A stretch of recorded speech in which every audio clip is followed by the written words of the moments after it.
there is error. There is a communication channel established of guru and disciple. Once that start has been established, it starts. Now this very much means that we don't have unsolicited advice on this subject. Unless the advice is really sincerely solicited, I mean, it doesn't work. It doesn't work at all. So anyway, so that the communication has started, and Lord Krishna has said very, very important thing, which can be repeated any number of times, that we are all here, and there was never a time we were not there. There is even now we are there, and there will never be a time when we will not be there. So we are important. We are important. In fact, the Keynes said, the famous economist said that in the long term, in the long run, we are all dead. I would modify that to say that in the long run, we are all immortal. So that is what the Lord says. And then he goes on to say that just there are different states of childhood, young age, adolescence, etc., old age. With the body, there is a stage without the body also. And in all the cases, the real person, the real owner is the same. And whatever we experience through the senses, they are all temporary. They come and go. So one should not bother about them. One should bear them patiently. And then he said, why bear them patiently? Because until and unless you can bear them patiently, without being tormented by them, you are not eligible for the immortality that you really represent or should represent. So this is what happened last time. Now, a very, very profound verse. In fact, the half verse is very, very profound. The first half. Nasato vidyate bhavo na bhavo vidyate satah ubhayorapi drashtontas tvanayos tattvadarshibhi. The Lord says in the first line, Na sato vidyate bhavo, which means na asataha asti vidyate bhava. The asat has no existence. Now, asat and sat, these words have been spoken. The literal meaning of asat is that which is unreal, and sat, that is which is real. But in what sense the Lord is saying this? That should be clear. See, supposing there is a saying in mathematics, I mean, those who are interested in mathematics can enjoy it. There is a saying that howsoever large a number is, it is always nearer to zero than to infinity. What does it mean? It means very simply that as compared to infinity, any number is just zero. That is what mathematics says. And therefore, anything which exists for a finite time is mathematically zero as compared to something which exists for infinite time. And Sat is that which exists for infinite time. It is never born. There was never a time when it was not there. So therefore, there was no birth of it. And there is no end of it. Because there will never be a time when it is not there. So there is no end of it. So there is a very important principle which is applicable in science also, and is also applicable outside science. That which has a beginning must have an end. Or you can say that which has an end must have had a beginning. You cannot have beginning but no end, or no beginning but end. These two things are not possible. So if there is a beginning, there has to be an end. And if there is no end, then there should not have been a beginning. Or if there is no beginning, then there cannot be an end. That is, and that Sat is that which has no beginning, which was never born, which was always there, and no end, because there is never be a time when it is not there. And it is therefore beginningless and endless.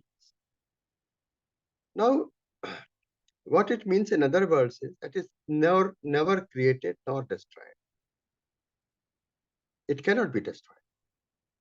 And of course, there is no question of it's being created because it is always there. You can create something only if it is not there. So the Lord says that na sate vidyatyo bhava. Not only that, Sat has real existence in the sense that it has no beginning and no end. So it is always there. In time, it has always. But also in the place it is there. That means it is everywhere and always. There is no place where it is not there. There is no shortage of it. Na asate, na na vidyate, na sate vidyate bhava, na bhavo vidyate asa. Ata, satah. That means this sat, this real, there is no shortage of it. Because everywhere it is there. And of course, it is always there. And what it says that the asat has no existence. Why it has no existence? Because anything which is finite is precisely zero as compared to the infinite. So let us see the situation. The Lord says that we are worried about what? Are we worried about the Sat? We should not be, because Sat is always there, everywhere and always. So why we worried about Sat? Are we worried about Asat? Why worried about Asat, which is not there, which is there only for a finite time, and for the infinite time it is not there. So why worry about something which arises only for a finite time and it is not there before that or after? So that is how the Lord says that we are, we have no reason to worry. He said in the very first line, Achintya nanvachintastam. You are worrying about those for whom one should not worry. Why should not worry? Now he is making clear. Because what is there to worry about? That which is real is always there and everywhere it is there. That which is unreal is never there. And it is nowhere. It is only an illusion. Now he elaborates further. Then this is the half line only. The other half only says that that is how the truth of these two has been seen by the seers of truth. Tattva darshana, not by the knowers of truth, not by those who have read many shastras, who have studied them, and who have analyzed them, who can give lectures on them, who have been awarded various prizes for their knowledge on them. No, but for those who have seen the those who have seen the truth, they have described the essence of these two, Sat and Asat, in this manner. In which manner? That Sat, there is no shortage of Sat anywhere, anytime. And there is no existence of Asat anywhere, anytime. I think this verse itself is sufficient to uproot all our worries and all our questions. But of course, the dialogue goes on and he further elaborates his statement. So he says, Avinashitu tadvitti yena sarvamidam tatam vinasharavyayasya na kaschit kartumarhati. Now he explains that who is Avinashi, who is indestructible. So he says, know that to be Avinashi, know that to be indestructible, by which this entire universe is permeated. So that is indestructible. And the second line he says that nobody can work the destruction of that particular, that Sat. which has been called Avinashi and which has been called Sat in the previous verse. Nobody can work the destruction of that. Obviously, nobody can, because who is there apart from him? He only is the Sat. And anybody else, if we say, if we talk about anybody else, then it is Asat. So how can Asat work the destruction of Sat? How can that which is born and dies, that which is created and which is destroyed, how can that were the destruction of something which is never created and never destroyed and which cannot be destroyed? So no, that one only. And if you combine this with what Lord said earlier, that neither you nor I nor these kings, there was a time when they were not there, nor will there be a time when they will not. So which means that really only one exists. Call him by any name.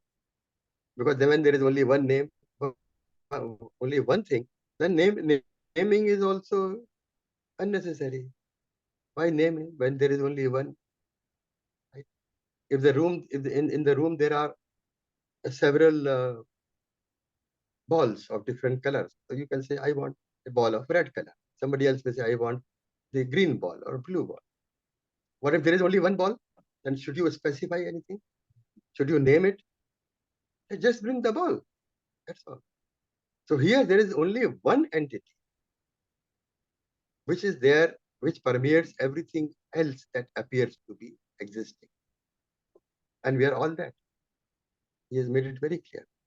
You, I, and these kings, they are in fact that reality, that ultimate reality. So he said that know that to be Avinashi, know that to be Sat, of which there is never any shortage, nowhere any shortage, which by which this entire universe is permeated. And because nobody can work the destruction of that Sat. And then he says, Antavanta ime deha nityasyokta sharirina anashino prameyasya tasmat yudhyasva bharat. Now he's made it very clear that he was talking about the owner of the bird. There is only one owner of all the birds. And he was talking about that as Avinashi or as Sat.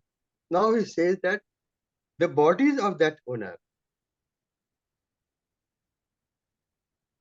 they are all destructible. Know them all to be destructible. And therefore, he himself, though, is immutable, unchangeable, indestructible, endless, beginningless. But his bodies are, all of them, without exception, are destructible. So Avinashi tu tadvid yena sarvamidam tatam vinasham abhayasyasya na kashit kartumam. But antavanta tu ime deha. But all these bodies are, they have to meet their end. They are antavanta. They have ending. Nitya syokta sharirina.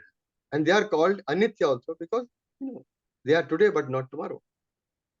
Anitya means that which is not every not always there. So it is there today but not tomorrow. But he himself is avyaya, unchangeable, immutable, and all. Now my time is also up, but I really wanted to stop here because this is these verses starting uh, from the first verse, which says that you are worrying about those about whom worry is unjustifiable. And you are then he comes to these words. I think these are the main verses of the knowledge, which explain very clearly the reality. What is real and what is unreal. And why we should not think of unreal. We should think of real. And we should be focused on the real. And then suddenly he says, therefore fight. Now you will say, what is this logic? If the real is real and unreal is unreal, if the real is will never be destroyed and the unreal will be always destroyed, how does it follow that you should fight? It sounds inconsistent, illogical. Tasmat yudhyasya bharat. Therefore, O Arjun, you fight. What means that fight means? That means you do your job. You have been created.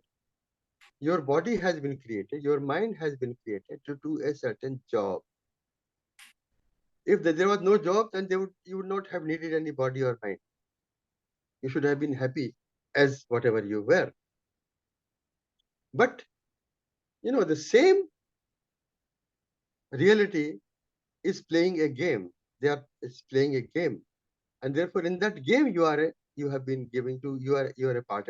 So your ultimate reality is the same. But here, in spite of your being the ultimate reality, the Sat, you have taken taken up a body and a mind to do certain job in this Asat universe. And you do it. You mind your business. Don't worry about who will be killed and who will not be killed, because nobody will be killed. Only the bodies of that one indestructible owner of the body, those will be killed. And they will be killed no matter what, even if there is no battle, they will be killed of old age, of disease, of accident, of anything. They are not immortal. They are going to be killed. So therefore, mind your own business, do the job that you have taken the body and the mind. This is what he has said. And beyond that, the further verses, he will further focus on the real. And therefore, we'll take those verses next time. But I stop here. And if there are You any have time. You have still 30 minutes. 30. Oh, yes. Sorry. I Yes. was forgetting that. So, actually, beyond that, the verses are all. Okay, let me take them out. I had not even taken them out. I will just take them out. I had the laptop in front of me. But all those verses are to some extent repetitive.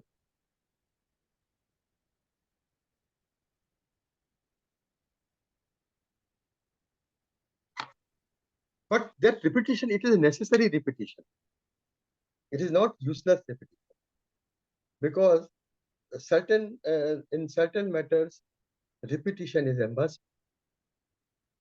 By repeating things, in a certain time sequence, you see different perspectives of the same reality. Say, for instance, you see a hill at a far away distance. It looks like it's a very small mound.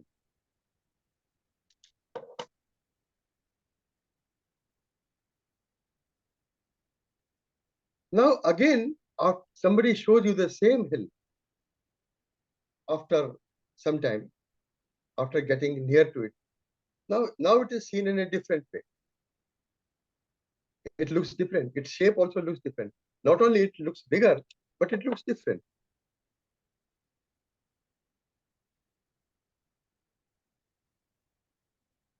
Then if you come further near, then its shape totally changes.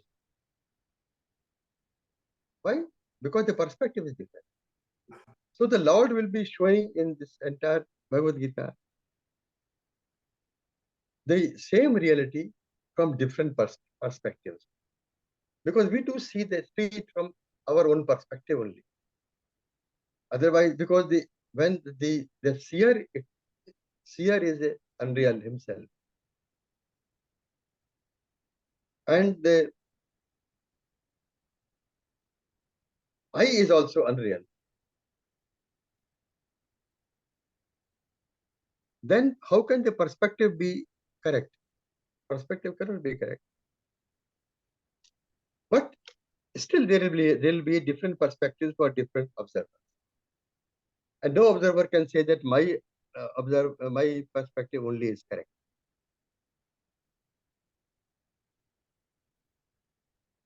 So this is the reason why there is a lot of repetition in Bhagavad Gita. I will just take out this. Uh,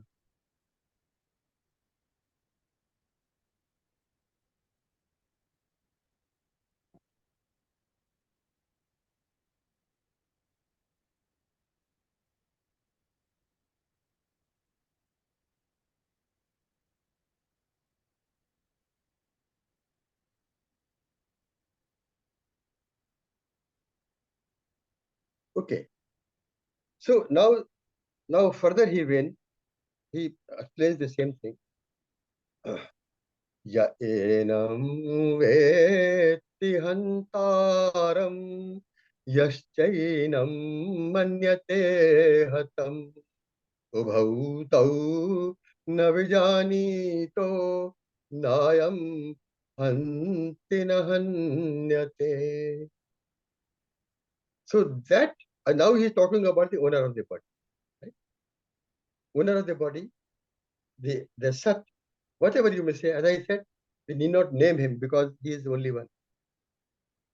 So he says that that person who knows him as the murderer and that person who knows him as the dead, both of them are ignorant. Both of them do not know because he is neither he kills nor he is killed. So if somebody thinks that A has killed B, now it is not true that A has killed anybody. It is not true that B has been killed because both of them, if when we are talking about their ultimate reality, they are beyond being killed or killing, the act of killing. So ubhau tau na vijani, both of them do not know. Both of them are ignorant. Then further he says, न जायते म्रियते वा कदाचिन्नायं भूत्वा भविता वा न भूयः अजो नित्यः शाश्वतोऽयं पुराणो न हन्यते हन्यमाने शरीरे. He said that he is never created, he is never born and he never dies. Na jayate, he is never born and he is never dies. And it is not that having once come into existence, he will again come to existence again in future. That is also not true because he never really comes into existence. He is always in existence. So to say that he was born as Rama earlier and now he is born as a Krishna later, that is also wrong. Or that he was born as a Lord Vishnu sometime and he is reborn as goddess or as Lord Shankara or as Lord anything. That is also wrong because he is not born again and again. He is not born at all. He has always been there. So this is the real knowledge. And ajaha means he is never unborn. Nitya, he is always there. Shashvat, he has always been there from the very beginning. Purana, he has been ancient. And na hanyate hanyamane, even when the body is killed, he is not killed. Na hanyate hanyamane. Then again, you may call it repetition, but the same thing comes again. Veda vinashinam nityam ya enam ajamavyayam katham sapurusha parth kam ghatayati hantikam. He said that person who knows him to be Avinashi, indestructible, Nitya, always present, and Ajam, never born, Avyaya, never unchangeable. if somebody knows him like this, then how that person, oh Arjun, can ever think that he is uh, killing somebody or he is getting killed? So the knowledge, this kind of knowledge, which is the real knowledge, that removes all doubts about killing and being killed, and you know good and bad experiences, or somebody is getting the heaven, somebody getting the hell, somebody having a miserable life, somebody having a wonderful life, because there are no distinction. Main thing is that there are no distinction. And if somebody asks the question, then why A is exploiting B? The answer to that is that the same reality is A and the same reality is B. So who is exploiting whom? If somebody says, why is it that A is happy and B is unhappy? Answer to that is that one who is happy is also the same person as the one who is unhappy. So where is the distinction? Where are the distinction? And so such a person is always rooted in the ultimate knowledge. Then further he clarifies in simpler language. वासांसि जीर्णानि यथा विहाय नवानि गृह्णाति नरोपराणि तथा शरीराणि विहाय जीर्णान्यन्यानि संयाति नवानि देहि. Just as a person discards the worn and old clothes and puts on new clothes, the other clothes which are new. Similarly, the owner of the body discards the worn out bodies which are not of any use now, and acquires the new bodies you know which are new and able to serve his purpose. A very clear example. This is a very oft quoted sloka of Bhagavad Gita, and it gives a very good example of just as even we never grieve when we change clothes. Oh, what a nice shirt it was, but I have to change. It is a shirt. It will be worn out. It may have to be washed, but there will come a stage when the washing is no good. It has to be just thrown away because it is all torn. No, it cannot be restitched. It cannot be reused. So we just discard it and put on a new shirt. Similarly, the owner of the body keeps changing the body when they get worn out, when they are no longer of any use to him, and he takes up on other bodies which are more useful. So what is the importance of clothes? Nothing. So what is the importance of bodies? Nothing. The importance is only of the owner. Then he says that, I mean, it is again a repetition, as I said. These are all repetitive shlokas, but repetition with a purpose, so that the thing really sinks in. Nachay nainam chintanti shastrani nainam dahati pavaka nachainam kledayantapo nashoshayati maruta. The weapons cannot pierce it. The fire cannot burn it. We are talking about the owner of the body, of course, the real, the sat. And the water cannot wet it. So air cannot dry it. That means the powers of nature have no effect on it. It is unaffected by the powers of nature, like fire, like air, like water, and like all that, those weapons with which we destroy physical entity. It is unaffected by that. In fact, it is also unaffected by any power that may be there. It is unaffected by time itself. It is unaffected by space itself. It is just outside everything. outside space, outside time, outside the powers of nature, outside all action. In fact, it is just from everything.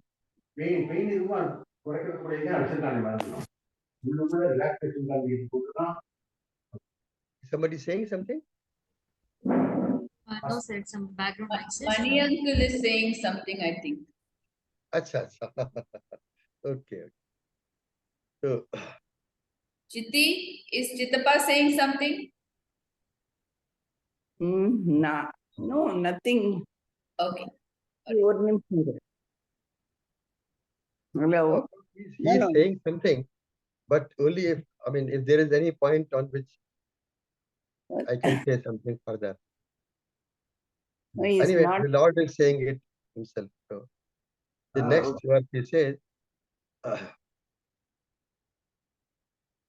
Avyak अच्छेद्यो यमदाह्यो यमक्लेद्यो शोष्य एव च नित्यः सर्वगतः स्थाणुरचलोऽयं sanatana.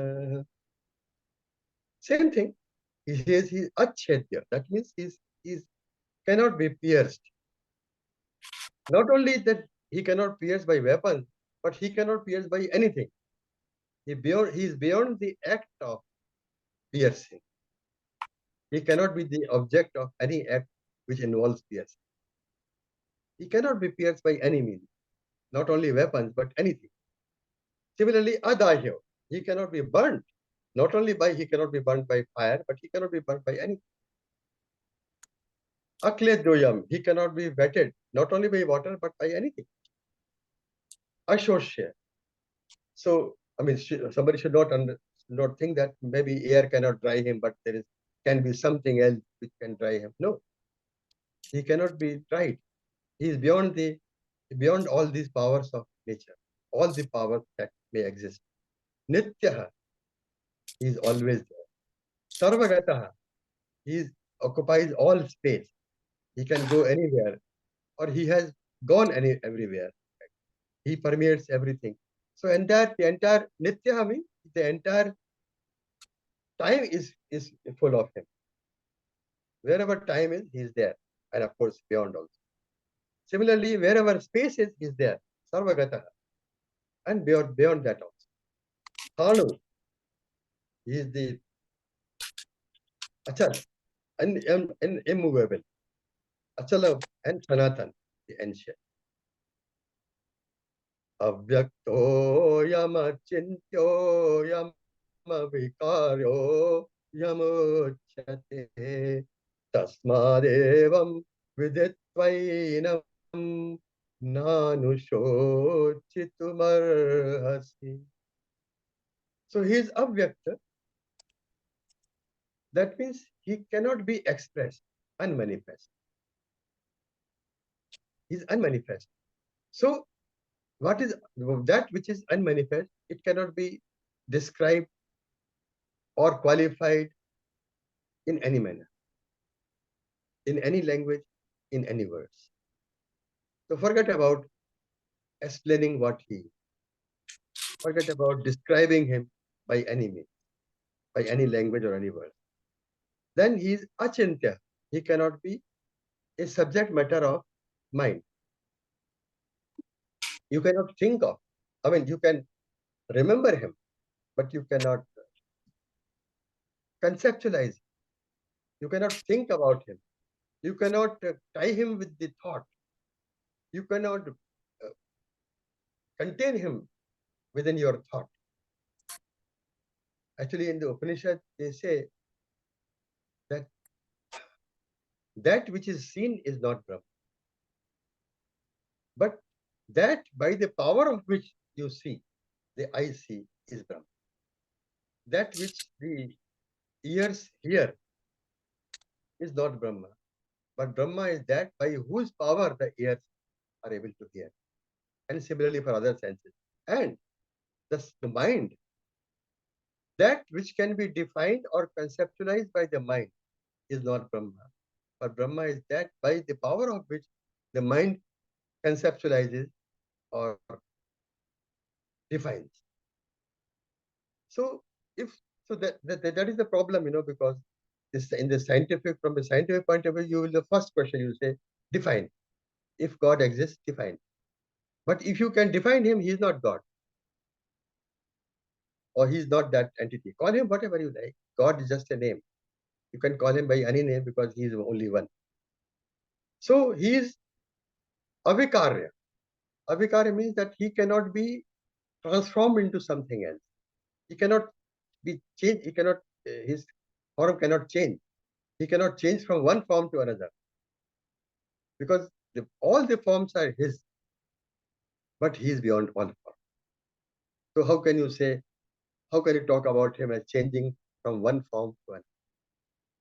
Because the previous form also belonged to him. The subsequent form also belonged to him. But he has not changed. He is the same. The form has changed, but he has not changed. Or rather, I should say that the perspective has changed, but not the reality. The reality may appear different from different perspectives, but that doesn't mean that either the perspective or the form visible to the from that perspective is real. No, it is not real. So tasmadevam viditvainam nanu shochitumara. Tasmadevam viditvainam nanu shochitumarhasi. Therefore, if you know him like this, then there is no cause for you to grieve for anything. Now, this is the whole point. We read about him. Actually, in Gita also, the further on, he will say that a lot of people read about him, a lot of people hear about him, a lot of people talk about him. And a lot of people wonder, just wonder, hearing about him. Ashcharyavat pashyati kaschidena, ashcharyavat vadati tathe vichanyah. Ashcharyavat sharanamanyam karoti, shrutva pienam nacha ved kaschat. And some people do not know him even after hearing about him. The reason is that you cannot describe him, you cannot hear him, you cannot understand him. This he has said number of times in Bhagavad Gita. Therefore, why don't waste your energy, he says. Just know that I am unknowable. That is enough. Just know that I am unborn. That is enough. By this itself, you will cross all the sins. He says further on in Bhagavad Gita. But as long as you are focused on only trying to know or understand from the intellect, you will be trapped in the intellect because the intellect alone can understand. That is the faculty of mind which is for understanding. So he says that, but when you definitely know that he is like this, then what you will do, you will not try to know him. You will not try to define him. You will not try to conceptualize him. But you will try to bow down to him. You will try to remember him. You will try to love him. You will try to obey him.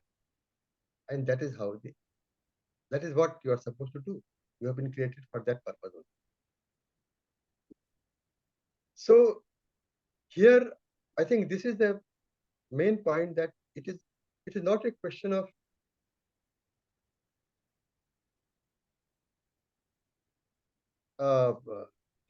being able to say something or being able to hear something and then feel that we have known him or we are close to him.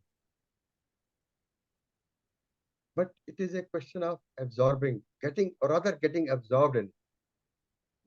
And that is the whole purpose of it.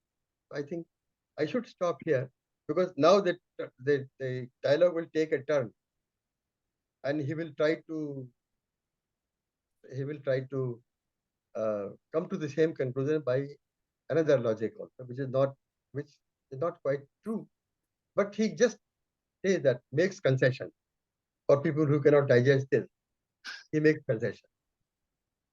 So we will come to that in the next time. But here, if if somebody has something to say or some addition, subtraction, or question or whatever, I can hardly answer any questions, but we can all do something. GC, have any question? No, ma'am. No more questions for today. Okay. Okay.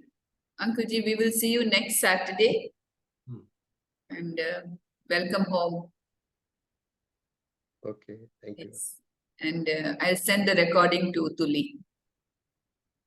Yeah, that she says that you have been We sending are it. good. We are all good that way.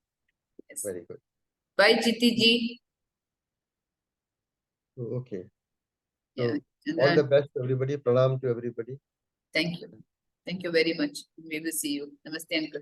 Thank you, Namaste. sir.